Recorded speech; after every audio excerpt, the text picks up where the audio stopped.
El presidente Enrique Peña Nieto recibe en Palacio Nacional al primer ministro canadiense Justin Trudeau. El PAN y el PRI se enfrascan en un pleito. Priistas piden investigar a Ricardo Anaya y los panistas responden pidiendo investigar a Enrique Ochoa, con quien vamos a platicar esta noche. 5 integrantes de una familia desaparecida desde el 5 de octubre son encontrados muertos en su casa de Tultepec, en el Estado de México. En Jalisco matan al vocalista de la banda Cuisillos. La fiscalía asegura que fue un ataque directo contra él, un ataque con arma de fuego.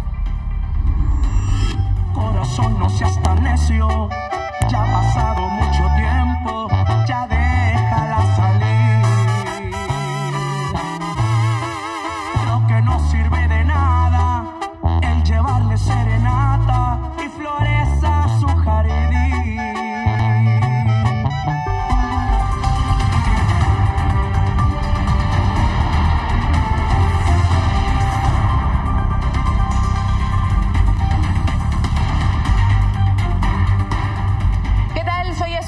Y como siempre le doy la bienvenida a Milenio Noticias de la Noche.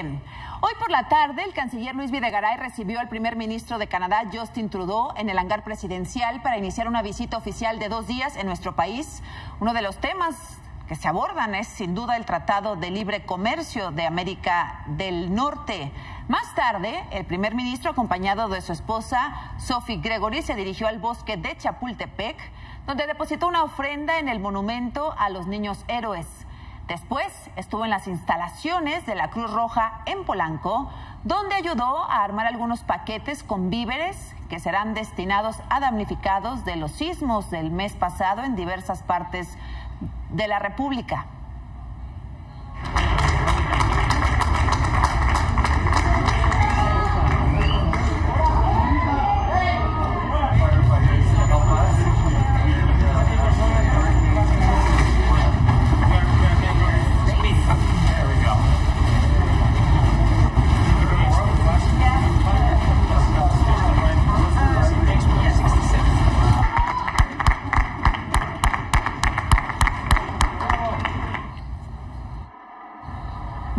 El presidente Enrique Peña Nieto lo recibió en Palacio Nacional con una recepción oficial en el patio de honor.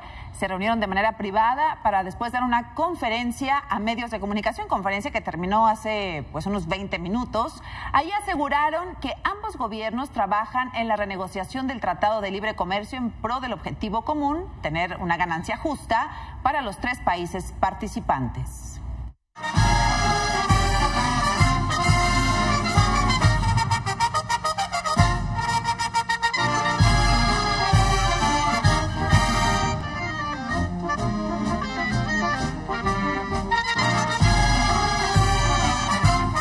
Evaluamos el avance de las negociaciones en proceso entre las 3 naciones participantes. Tanto el primer ministro Trudeau como un servidor seguiremos trabajando para llegar a una actualización benéfica y positiva para los 3 países. President Peña Nieto and I are confident that with our American partners, we can establish a framework that will create real, meaningful growth that benefits all our citizens. Bueno, esto en México, mientras en Washington, durante este segundo día de la 4ª ronda de renegociaciones del Tratado de Libre Comercio, los representantes estadounidenses presentaron una propuesta de cláusula de caducidad para que el tratado expire en 5 años a menos que las partes acuerden extenderlo. México y Canadá ya habían rechazado esto hace un mes cuando lo propuso el secretario de Comercio de los Estados Unidos, pues consideraron que inyectaría incertidumbre y perjudicaría la inversión a largo plazo. En este marco, el peso perdió hoy fuerza, mientras crecían las especulaciones de que el TLC podría caerse, podría cancelarse por completo, lo que llevaría a México a buscar medidas arancelarias alternas. La cotización interbancaria cerró en 18 pesos con 90 centavos por dólar, mientras que en ventanilla se ofreció hasta en 19 pesos con 20 centavos. En Tamaulipas, un juez segundo penal dictó auto de formal prisión contra el exgobernador Eugenio Hernández por peculado y operaciones con recursos de procedencia ilícita. Tras encontrar suficientes pruebas para sujetar a proceso penal al exmandatario, quien está en el Centro de Ejecución de Sanciones en Ciudad Victoria. Su defensa acusó a la Procuraduría Estatal de usar testigos falsos y señaló varias irregularidades, por lo que promoverán un juicio de amparo, una denuncia penal contra el juez y una queja ante Derechos Humanos. Por los delitos de lavado de dinero y peculado, delitos que nunca fueron comprobados, utilizaron testigos falsos, falsificaron las firmas, la Procuraduría del Estado y la Fiscalía, y se demostró ante el juez dichas anomalías, pero con todo y eso el juez y los fiscales determinaron, y digo los fiscales porque estaban aquí adentro cuando estábamos nosotros, determinaron otorgar la autorreforma de prisión por un delito de lavado de dinero que no existe. Presentaremos el amparo ante autoridades federales, ¿no? Asimismo presentaremos una denuncia penal en contra del juez. Hoy Margarita Zavala se registró, como había adelantado ya, ante el INE como aspirante a una candidatura independiente por la presidencia en el 2018. Tras salir del instituto, Zavala aseguró que será una tarea difícil conseguir las firmas, pero tocará puerta por puerta para lograr el cambio en el país. Es un acto de libertad y también es una decisión ética. Sé bien que el camino que empezamos el día de hoy será difícil, pero estará lleno de satisfacciones y de alegría. Este proyecto es un llamado a los ciudadanos y depende de los ciudadanos, no del dedazo de un presidente, ni del capricho personal de un iluminado, ni de un arreglo cupular. Con este registro de Margarita Zavala suman al menos 40 aspirantes a la presidencia que han acudido ante el INE para registrarse como candidatos independientes. Entre los más conocidos y que han estado, pues algunos aquí en el estudio, está Pedro Ferriz de Con, Jaime Rodríguez Calderón, Armando Ríos Peter y María de Jesús Patricio. Aún puede aumentar, pues el plazo vence el sábado. Por lo pronto hay al menos 40 ciudadanos con este preregistro. El secretario de Hacienda, José Antonio Meade, compareció ante el Senado de la República con motivo de la glosa del 5º informe de gobierno. Ahí el senador de Morena, Zoe Robledo, recordó que el ahora secretario de Hacienda ha trabajado para administraciones panistas y priistas y le preguntó por quién había votado en las elecciones del 2012 cuando Meade era funcionario con Felipe Calderón. Así contestó el secretario. A ver, yo quiero dejar algo muy claro. No se duda de su formación académica. No se duda de su honorabilidad, de su seriedad. Lo que a mí me llama la atención es que sea usted, en el mundo, quizá el único secretario o ministro de Hacienda o de Finanzas que ha servido en el mismo cargo para dos partidos políticos diferentes. Por eso me parece que sería muy interesante saber, señor secretario, ¿usted por quién votó en la elección para presidente de la República del 2012? La contesto con claridad. En el 2012 voté por el presidente Peña Nieto. Muchísimas gracias.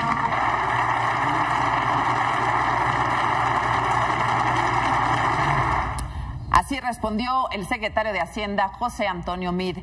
Vamos al otro tema que preocupa mucho, no solo en Nuevo León, sino en el país, el tema de los penales. Tras el motín del penal de Cadereyta, que dejó 17 muertos y 37 heridos, hoy la CNDH expresó su preocupación ante la falta de respuesta adecuada de autoridades de Nuevo León para atender la problemática en estos centros de reclusión.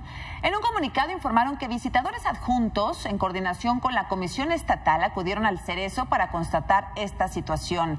Hoy, decenas de familiares siguen denunciando que desconocen el paradero de los reclusos. La situación se agravó porque ayer se dio a conocer una lista de fallecidos que no era real, se dio a conocer por error, se reportó a un preso muerto que finalmente los familiares se dieron cuenta que no estaba muerto. Alexandra Mao, cuéntanos qué fue este baile de nombres mal estructurado por parte del gobierno del estado. Alexandra, buenas noches.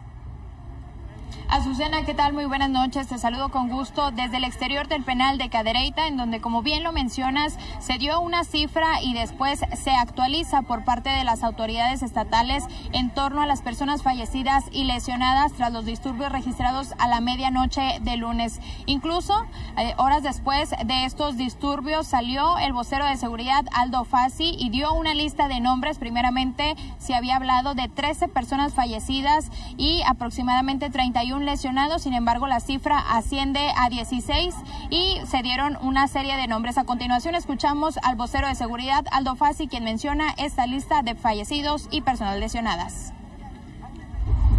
Rolando Arredondo Galaví, Lázaro Salvador Macías Reina, Gerardo Delgado Pérez. Bueno, esta es parte de la lista que dio a conocer uno de los funcionarios. Después, Alexandra, los familiares de algunos de uno de los internos reportado como fallecido, pues se dio cuenta que su familiar estaba vivo y estaba dentro del penal.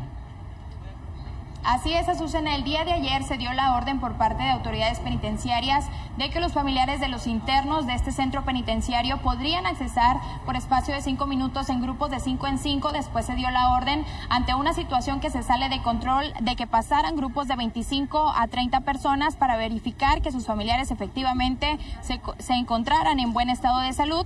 Y es ahí cuando, bueno, pues en primera instancia nos enteramos de que la cifra de 16 personas muertas asciende a 17. Incluso se menciona el nombre de uno de los reos identificado como Lázaro Macías, de 37 años. Sin embargo, hoy los familiares de esta persona se llevan una sorpresa pues agradable. Sin embargo, pues bueno, cabe recalcar que las autoridades reconocieron que cometieron este error, ya que dieron a una persona viva como uno de los fallecidos. A continuación escuchamos a las autoridades estatales y a los familiares. Cuando dimos la rueda de prensa, el procurador y su servidor, comentamos ahí que no íbamos a dar lectura de los nombres para hacer más ágil la rueda de prensa. Había demasiadas cosas que comunicar.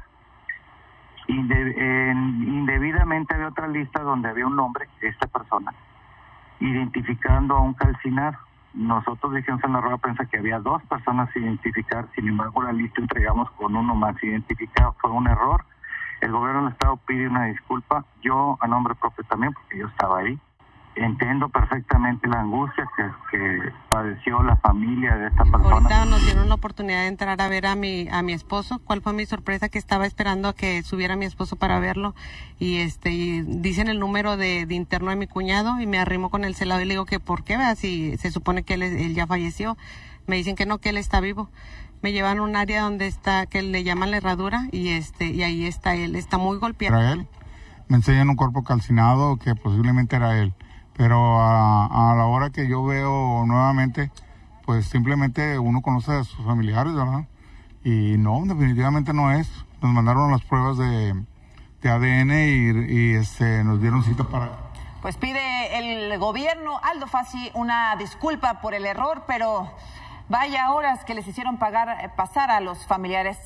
Sigamos atentos de la crisis que continúa en el penal de Cadereyta. Gracias, Alexandra.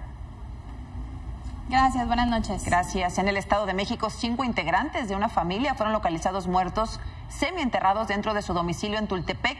Ellos estaban desaparecidos desde el 5 de octubre.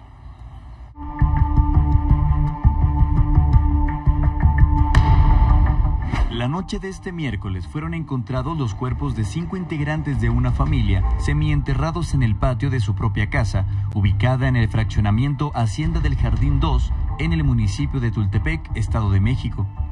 Los cadáveres se encontraban atados de pies y manos, envueltos en bolsas negras y cobijas. La familia fue reportada como desaparecida desde el pasado 5 de octubre, pero la Fiscalía Estatal no recibió una denuncia formal sino hasta el día 10 del mismo mes. De acuerdo con las autoridades, la familia estaba integrada por Argelia Canto Ortiz, de 43 años, Abril N. y Aurora N., ambas de 14 años, además de Hugo Alberto Girado Gutiérrez, de 51 años, y Diego Rodrigo Girado Canto, de 18. Mis niños me dijeron, mamá, hay mucha gente allá afuera. Yo me pregunté entre mí, ¿será una junta o qué? Entonces salí, vi que no era una junta y les dije a mis niños, métanse, ya no van a salir. Yo platiqué con la mamá del hoyo Oxiso y dice que todo estaba revoloteado adentro. ¿Estaban buscando algo? Estaban buscando algo o robaron algo, no sé. Médicos legistas informaron que debido a que los cuerpos permanecieron varios días en el sitio donde fueron encontrados, los trabajos de necropsia se han retrasado pese a que trabajaron toda la noche del miércoles y parte del jueves. Del móvil del crimen aún no se sabe nada. Sí, ¿cuál era su rutina tal vez? Usted que más o menos los podía observar, ¿qué hacía la familia? ¿Salía temprano? Normal, la salida a la escuela, normal, la entrada de trabajo, normal. Una familia normal. Sí nos da un poquito de intranquilidad el pensar a qué horas podemos dormir o si vamos a despertar o no. Pues las personas eran tranquilas, se dedicaban a su trabajo. Salían y venían como todas las personas, entonces pues no se veía que fueran viciosas ni que metieran personas extrañas, no, nada de eso. Milenio Noticias.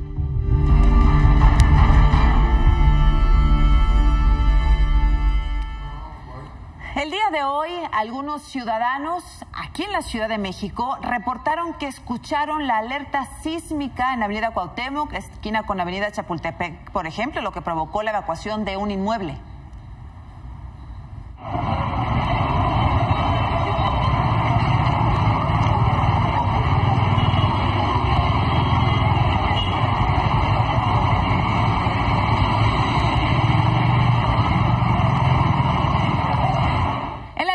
Director del Centro de Instrumentación y Registro Sísmico, Juan Manuel Espinosa, a quien le agradezco nos tome la comunicación. Juan Manuel, gracias, buenas noches. Buenas noches, Azucena Oresti, gracias. Muy amable, gracias. ¿Qué fue lo que sucedió? Porque además de esta alerta, nos llegaron algunas otras de Iztapalapa, otros reportes ayer en la Condesa, en la Clínica 8 del Seguro Social.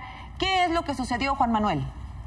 No tenemos nosotros ningún disparo de aviso de alerta. Hay que recordar que ya los avisos de alerta pueden ser emitidos discrecionalmente en algunos instrumentos que se han instalado en escuelas para que los maestros puedan hacer simulacros discrecionales cuando así lo consideren pertinente. También hay lamentablemente muchas aplicaciones que por ahí están usando sonidos oficiales del aviso de alerta que luego generan confusión. Y no se puede descartar que eventualmente algún altoparlante pudiera hacer una emisión, pero aquí los altoparlantes tienen un control muy riguroso en el C5 de la Secretaría de Seguridad Pública, donde nos ayudan a difundir los avisos de alerta. Nosotros cuando emitimos un aviso de alerta, pues las funciones son bastante vastas, o sea, hay radiodifusoras, hay muchos sistemas que acusan que hubo un disparo de alerta por el sistema de alerta sísmica mexicano. El día de hoy no hubo una alerta sísmica generada por ustedes, por el gobierno de la Ciudad de México, por este instrumento. No. ¿Pudo haber sido una alerta de algún teléfono celular, de algún equipo particular o de alguna otra, en alguna otra situación? ¿Cuál es la recomendación en este momento en que seguimos tan sensibles, y no es para menos, Juan Manuel, respecto al sonido de la alerta sísmica? ¿Cuál es la recomendación para los usuarios que tienen aplicaciones o algún otro instrumento que no pertenece a esta red? Pues tenerlo como un recurso que tiene como fin el protegernos y no usarlo de manera impropia.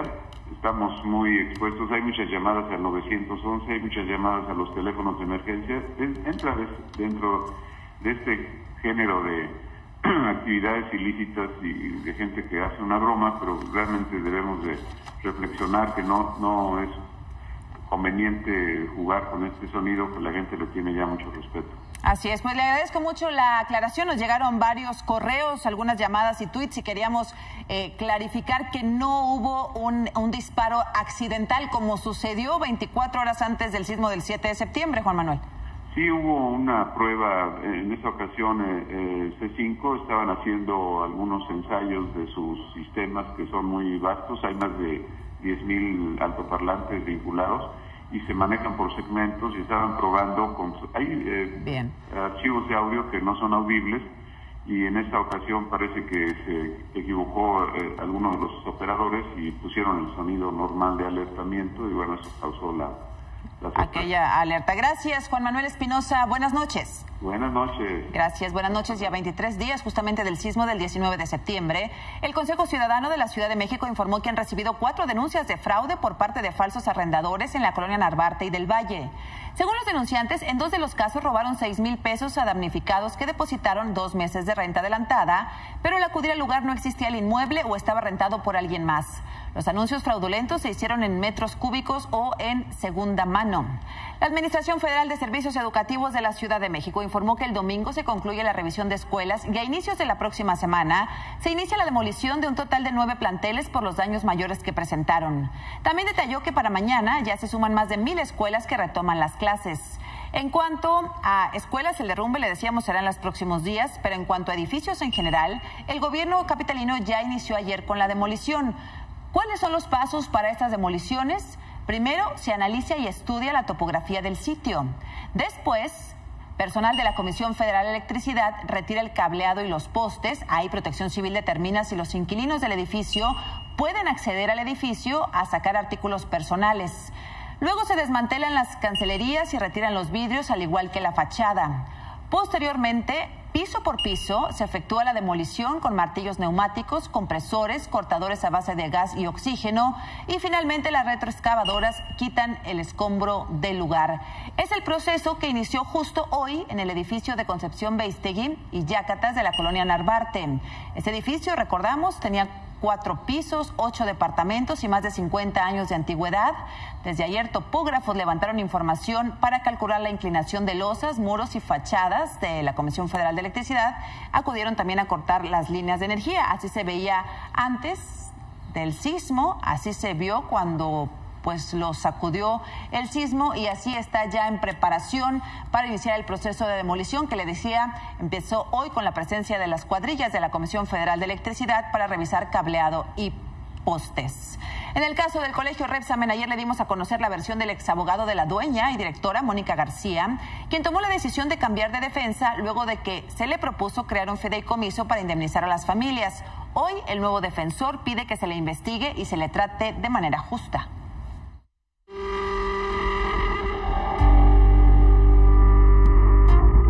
El abogado de la dueña del colegio, Enrique Repsamen, pidió a las autoridades ministeriales de la Procuraduría de Justicia del Distrito Federal piso parejo en el proceso que se lleva a cabo en contra de su clienta Mónica García Villegas, al considerar que no le han dado las facilidades para su adecuada defensa.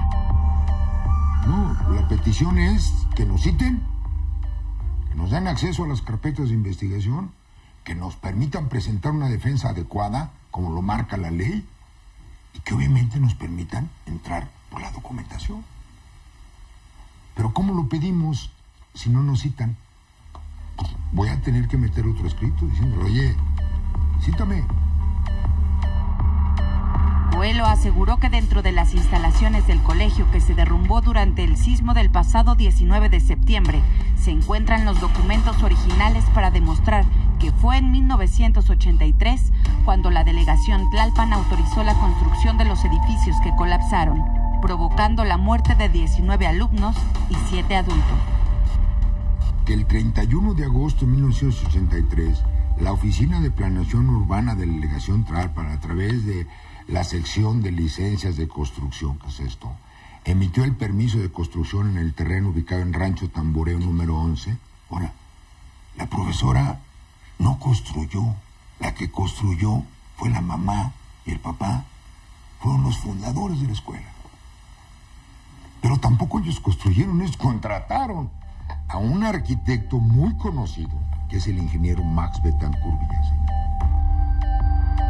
La defensa de García Villegas también pidió tanto a la Procuraduría como a la delegación Tlalpan tener acceso al presunto documento falsificado que, según las autoridades, permitió al colegio operar ilegalmente. Ahora, ¿quién lo falsificó? Si es que es falso. Por eso yo necesito entrar a la carpeta. A ver, si tú dices que es falso, yo no lo dudo. Sí, nada más que vamos a revisar el original de ese permiso, que tiene que estar en la delegación. Porque si me están presentando una copia fotostática, no tiene ningún valor. No puedo hacer ningún dictamen pericial en una copia. ¿Quién lo falsificó? No fue la profesora. Si ella no está dentro de la delegación o no es gestor. Javier Coelho asegura que Mónica García Villegas no pretende evadir a la justicia, que no abandonará el país y que en breve dará la cara ante la opinión pública para defenderse. Con imágenes de Vicente González, para Milenio Noticias, Selene Flores.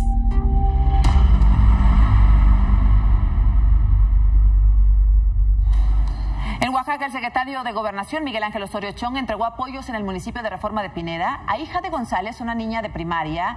Habló sobre los daños que sufrió su escuela por los sismos y así le pidió al secretario reconstruirla. Mi nombre es Jara Stephanie Cabrera González y vengo en representación a todos los niños reformeños porque ya queremos que vean nuestras escuelas. gobernador, gracias a ellos estamos aquí y porque nos van a dar nuestros apoyos de los hornos, porque yo sé que la gente es luchona por todo y por todo. Yo ya quiero ver mi escuela porque esto fue muy horrible. Gracias. Muy bien, Javi. Bueno, hija de González, está pequeñita, seguramente verá su escuela en pie. De nuevo fue el compromiso del secretario de Gobernación. Bueno, vamos a otro asunto. En la Cámara de Diputados, hoy las bancadas del PRI y del PAN se enfrentaron. El coordinador priista César Camacho dijo que van a proponer una comisión especial para indagar el presunto enriquecimiento ilícito del presidente del PAN, Ricardo Anaya. Se trata de una propuesta con punto de acuerdo porque el que se propone al Pleno la creación de una comisión especial responsable de investigar las denuncias ciudadanas sobre el presunto enriquecimiento inexplicable del presidente del Comité Ejecutivo Nacional del Partido Acción Nacional, Ricardo Anaya Cortés. Esta es una manera de hacer eco a expresiones ciudadanas queretanas que han denunciado hechos inexplicables, inexplicados hasta ahora. Pero no tardó el PAN en revirar lo que proponía César Camacho. Que nosotros también estaremos presentando un punto de acuerdo donde esta comisión especial investigue a profundidad todo lo relacionado con el enriquecimiento ilícito del presidente nacional del PRI, Enrique Ochoa, y de la forma que adquirió las diversas concesiones de servicio de taxi, de dónde provino el recurso que tiene en cuentas en el extranjero, y también cómo es que forma parte de una empresa de laboratorios farmacéuticos. Ahorita va a responder Enrique Ochoa, que ya está acá en el estudio, pero también respondió Ricardo Anaya, quien se dijo dispuesto a ser investigado y le preguntó al PRI por qué le tiene tanto miedo. Bienvenida a su comisión. Y no solo eso, les exijo que me citen a comparecer de inmediato y que sea en audiencia pública, frente a todos los medios de comunicación, va a quedar clarísimo quiénes son los corruptos. Y lo que es verdaderamente sorprendente es el nivel de cinismo del PRI. Y hay una pregunta obligada. ¿Por qué están tan obsesionados en destruirme? ¿A qué le tienen tanto miedo? ¿A qué cámara? ¿A qué le tienen tanto miedo? Dice Ricardo Anaya, y se lo preguntamos directamente a Enrique Ochoa, el presidente del PRI, a quien le agradezco mucho que esté con nosotros. Enrique, bienvenido, buenas noches. Azucena, qué gusto estar aquí en tu programa y saludos a todo tu auditorio a nivel nacional. Gracias por recibirme en Milenio TV. Gracias, al contrario, dice Ricardo Anaya, ¿a qué le tienen miedo los priistas con tanto ataque al PAN? Pues aquí lo invitamos a Ricardo Anaya a debatir en tu programa. Invítalo, aquí estaremos, no acepta. Aquí a ver, Ricardo, ¿aceptas un debate finalmente para discutir sobre tu patrimonio? Porque no has aclarado el origen de tu patrimonio ilícito. Y aquí lo podemos debatir con Azucena y enfrente de todo el público de Milenio. Porque no te has presentado a los debates a donde te han convocado otros medios de comunicación. Aquí lo podemos hacer con Azucena. Muy bien, pues queda la invitación ahí a Ricardo Anaya. Ojalá que haya respuesta. ¿Le tienen miedo a Ricardo Anaya, no, Enrique? Nos da risa un poco, pero la verdad es que no podemos ser responsables de las mentiras y las traiciones que permanentemente han marcado la trayectoria pública de Ricardo Anaya. Ahora, yo hablé con él en Milenio el martes pasado. Voy a poner un fragmento porque lo responsabiliza a ti, al presidente Enrique Peña Nieto y al PRI en general de lo que está pasando en su partido. ¿Te parece que escuchemos este fragmento? Nosotros no estamos de acuerdo, Azucena, en este plan que ni siquiera diseñaron ellos, que diseñó el PRI. Eso no se vale. ¿El PRI quién? Tienen que tomar... No, ya lo dije con claridad. ¿Quién? Pues el propio PRI, en donde el candidato... Ochoa, ¿el presidente? ¿Quién? Pues la cabeza es el presidente, después está Enrique Ochoa y después están todos los demás. Y el precandidato es José Antonio Meade. Eso lo sabe todo mundo. Pero digamos, ellos fraguaron este plan e involucraron a algunos panistas. No, si quieres conocer los detalles precisos, te los van a tener que contar ellos, no nosotros. Y como sí quiero conocer los detalles precisos, te lo pregunto a ti, Enrique. ¿Qué pasó? A Ricardo Anaya se le está desmoronando el pan entre las manos. Es producto de una carrera política donde su palabra no se cumple. en tu entrevista le preguntaste a distintos senadores panistas cuál era la opinión que tienen ellos de Ricardo Anaya y te refirieron que no cumple sus acuerdos, que no cumple su palabra. Eso es lo que ha marcado la trayectoria pública de Ricardo Anaya, la falta de respeto a lo que el político valora más, su palabra. Ricardo Anaya la presenta y no la cumple, y eso ha marcado su trayectoria. Entonces, que no se salga por la tangente. El problema con Anaya es que no puede cumplir lo que promete. Prometió entregar el dinero del PAN, despegarse del dinero público que recibe mes a mes para donarlo a las personas damnificadas por los sismos. En el PRI lo hicimos, renunciamos al financiamiento, a todo el financiamiento por el resto de 2017. Que también ha sido muy criticado, Enrique, porque uno se pregunta de dónde van a sobrevivir los partidos si no es del financiamiento público. Da un poco de miedo. Y tenemos que hacer una reforma constitucional que también propusimos para atender ese caso. Pero en los medios de comunicación y en las redes sociales, como el videíto que acabas de mostrar de Ricardo Anaya, él dijo que daría el 100% del recurso del PAN a los damnificados, cosa que hasta la fecha no ha hecho. Cuando se le pregunta, se sale por la tangente. Aquí lo importante es ayudar a la gente. El dinero que recibimos los partidos políticos es del pueblo de México y ese dinero se debe de ir a la reconstrucción. No somos el único partido que lo hemos hecho. Lo ha hecho también el Partido Verde Ecologista. Lo hizo Movimiento Ciudadano, que es parte de ese frente donde participa Ricardo Anaya. Entonces, de que se puede, se puede. Lo hizo también el Partido Encuentro Social. Lo hemos hecho varios partidos políticos. Mientras vemos esta lámina, déjame preguntarte, ¿de qué van a vivir entonces, Enrique? Los partidos políticos nos tenemos que apretar el cinturón. Le cuesta una millonada al pueblo de México mantener el sistema de partidos. Pero si entregan el 100%, ¿cómo van a sobrevivir esos 3 meses? Nosotros teníamos unos ahorros para el cierre de año y, por otro lado, estamos proponiendo una reforma constitucional que se basa en un principio fundamental: 0 dinero público a los partidos políticos, de manera tal que podamos establecer, como lo tienen otras democracias, un mecanismo de financiamiento que tenga también un sustento privado, pero con reglas más claras, transparentes, fiscalizables y que exijan rendición de cuentas. Bueno, déjame regresar a lo que decía Ricardo Anaya, porque fue muy insistente en decir que hubo un acuerdo con el presidente, contigo, con el PRI, para postular a José Antonio Meade como candidato a la presidencia de la República, en conjunto con algunos panistas, con los panistas rebeldes, Enrique. Otra más de sus mentiras, Azucena. Nada tiene que ver en la realidad lo que establece ahora Ricardo Anaya como una especie de complot. Nos resultó alumno de López Obrador y ciertamente nosotros no tenemos nada que ver en su larga cadena de traiciones y de mentiras. Se le está desmoronando el PAN entre las manos por su culpa. Se tiene que hacer responsable de lo que hace y las consecuencias que está viviendo en su partido político responden a su ambición de utilizar 2 cachuchas y ninguna le queda bien. Al mismo tiempo quiere ser árbitro y delantero. Quiere ser presidente de un partido y candidato a una aspiración presidencial. Tú le preguntaste sobre esa falta de definición y él recurrentemente en la entrevista se negó a responder. Argumentaba el calendario electoral. ¿Es José Antonio Meade el elegido, Enrique? Todavía no tenemos esa definición nosotros los priistas. Ayer tuvimos ¿Qué es lo mismo que apela Ricardo Anaya, el calendario electoral? Es diciendo que yo no soy juez y parte. Yo como presidente del partido te puedo decir que la definición que tengamos que hacer nosotros ya responde a lo que el Consejo Político Nacional aprobó ayer en el partido. Y a mí no me ves candidateándome como ves a Ricardo Anaya o Andrés Manuel López Obrador, que están aprovechando su posición de dirigente nacional para aspirar a la candidatura presidencial. Eso es lo que es criticable, que no se defina.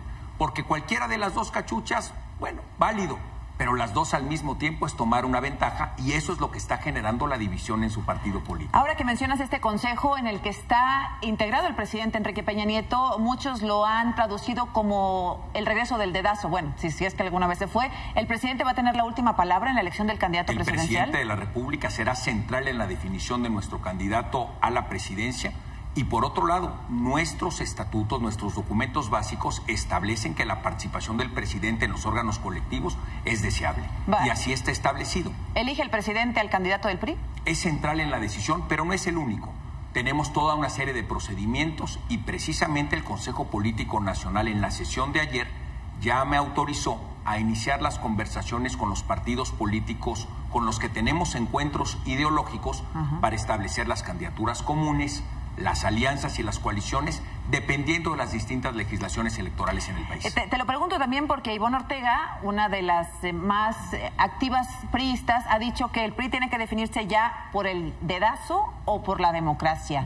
¿Por dónde va el PRI, Enrique? Esa es la definición que toma el Consejo Político Nacional hacia adelante. Y déjame compartir con todo el auditorio que tenemos un catálogo de métodos para definir candidatas y candidatos.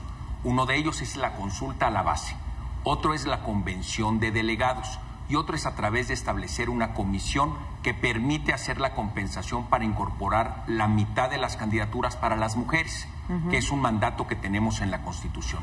Todo ese calendario de métodos son también comunes en otros partidos políticos, en otras democracias. Ningún partido político tiene solamente un método. Es importante tener muchos métodos para implementarlos en las distintas entidades federativas, reconociendo las oportunidades político-electorales que cada una tiene. ¿Se sienten traicionados por el Partido Verde, que dicen que ellos ya pueden andar solos en el 2018? De ninguna manera, al contrario, yo estoy en permanente diálogo con el Partido Verde, con su dirigencia y con las dirigencias de otros partidos políticos, como debe de ser en una democracia. ¿Hay posibilidades de alianza con el Partido Verde? Yo tengo la confianza de que podemos mantener abiertos los diálogos con todos los partidos políticos con los que hemos tenido identificación ideológica y determinar de manera transparente y pública con qué partidos nos vamos a aliar, con un propósito: presentar a las mejores candidatas y candidatos con las ofertas más inteligentes y convincentes para el electorado. Déjame preguntarte, Enrique, porque Marco Cortés lo decía, pide César Camacho del PRI una comisión para investigar a Ricardo Anaya por su presunto enriquecimiento ilícito. Marco Cortés responde, abran también una comisión para investigar a Enrique Ochoa, incluidas concesiones de taxi y algunos otros detalles que dio a conocer Marco. Por supuesto, además, mi patrimonio ha sido público. En las declaraciones 3 de 3 aparece todo mi patrimonio y por supuesto que estoy abierto a acudir al Congreso, a escuchar sus posicionamientos, sus preguntas y a debatirlo aquí en tu programa. Porque además, a diferencia de Ricardo Anaya, que en su declaración 3 de 3 dijo que no tenía ingresos significativos, no refirió nunca que tenía un terreno o un activo industrial, que ahora sabemos que vendió en 53 millones de pesos cuando afirma que le costó 10 millones de pesos y nunca ha podido acreditar cómo fue esa operación. ¿Tú declaraste tus concesiones de taxis? Yo he declarado todo mi patrimonio. Incluidas absolutamente. Las concesiones. Lo que tengo de patrimonio está en mi declaración 3 de 3 desde el origen. ¿Incluidas las concesiones? Además, todo está declarado en mi declaración sí, 3 de 3. Ahora, déjame decirte una cosa muy puntual. Ricardo Anaya ha dicho cada vez que tiene un patrimonio, y de acuerdo a investigaciones periodísticas nos hemos enterado los mexicanos que es completamente distinto su patrimonio económico. ¿Esta disputa del PAN y del PRI no es allanarle el camino a Andrés Manuel López Obrador, Enrique? Y aquí es muy importante que la comisión investigadora revise el patrimonio de todos los presidentes de los partidos políticos por igual, de Alejandra Barrales, Andrés Manuel López Obrador, y que se pongan sobre la mesa todos los activos que efectivamente se tienen, contrastado con lo que se dijo de manera transparente y pública. Yo garantizo que lo que yo dije en mi declaración 3 de 3 es mi patrimonio. Ya sabemos por distintas investigaciones de medios de comunicación que ni Andrés Manuel López Obrador, ni Ricardo Anaya, ni Alejandra Barrales le han dicho la verdad al pueblo de México. Que se investigue y que puntualmente se sancione. Gracias, Enrique, y queda la invitación para Ricardo Anaya. Ojalá que sea posible. Gracias por estar con nosotros. Muchas gracias, Azucena, por la apertura que siempre tienes. Y aquí nos vemos, Ricardo, a debatir aquí enfrente a Azucena y de todo el público de Milenio TV. Gracias. Buenas noches. Regresamos.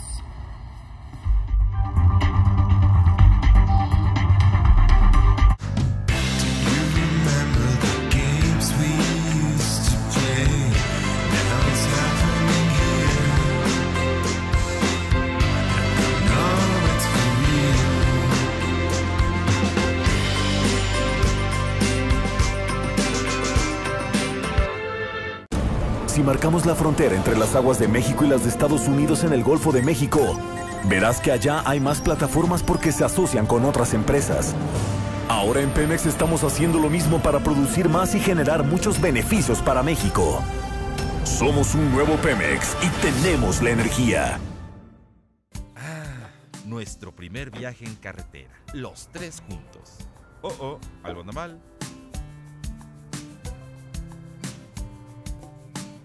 Mafre, contigo. Siempre que me necesites a tu lado voy. Contacta a tu agente de seguros de confianza. El presidente Donald Trump advirtió hoy que Puerto Rico no debe esperar que la ayuda federal dure para siempre y criticó la infraestructura de la isla, a la cual consideró un desastre aún antes de que fuera afectada por los más recientes huracanes. Los mensajes de Trump se dan el mismo día en que la Cámara de Representantes se apresta a respaldar el pedido de liberar miles de millones de dólares adicionales para enfrentar desastres, 16,000 millones para pagar los seguros contra inundaciones y ayuda para mantener a flote el gobierno de Puerto Rico. Mientras en la Casa Blanca, Trump firmó una orden ejecutiva diseñada para eliminar algunos requisitos de la reforma de salud promulgada en 2010 por Barack Obama. Dijo que con esto ofrecerá más alivio y libertad a los ciudadanos, denunció el desastre y describió como una pesadilla los efectos del Obamacare. Prometió que el decreto aumentará la competencia y ofrecerá más planes médicos a menor precio. Además, facilita el acceso de pequeñas y medianas empresas a seguros con menos requisitos. Al regresar, Fernando Santillanes.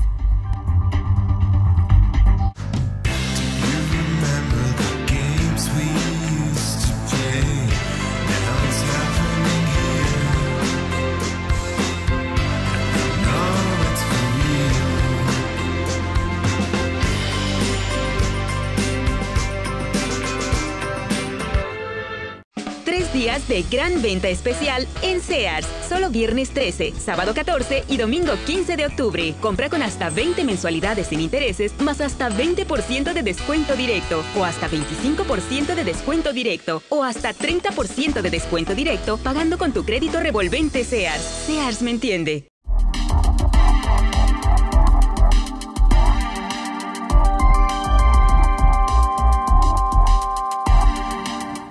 Santillanes, buenas noches. Hola, ¿qué tal, Azucena? Me da mucho gusto saludarte hoy. Entre las noticias más importantes del mundo de la tecnología, si ustedes son usuarios de una computadora con Windows 10, la última versión de este sistema operativo, podrían dejar de repente de tener una computadora que funcione. Y es que una actualización de seguridad de la misma empresa, de Microsoft, está dejando a cientos de computadoras inútiles alrededor del mundo. La famosa pantalla azul de la muerte se está presentando principalmente en versiones corporativas de Windows 10, pero también en algunas versiones caseras. Microsoft dio a conocer que ya está al tanto del problema y trabajan en una solución, en un parche, como se le dice, para que tu computadora no deje de funcionar. Pero si actualizaron Windows 10 y de repente al prenderla les aparece una pantalla azul que dice que no se puede iniciar la computadora, es un problema que pues la misma Microsoft provocó. Así que cuidado, mejor no actualizar por el momento las PCs con Windows 10. Hasta aquí las noticias más importantes del mundo de la tecnología, pero nos vemos muy pronto con más del mundo de los geeks.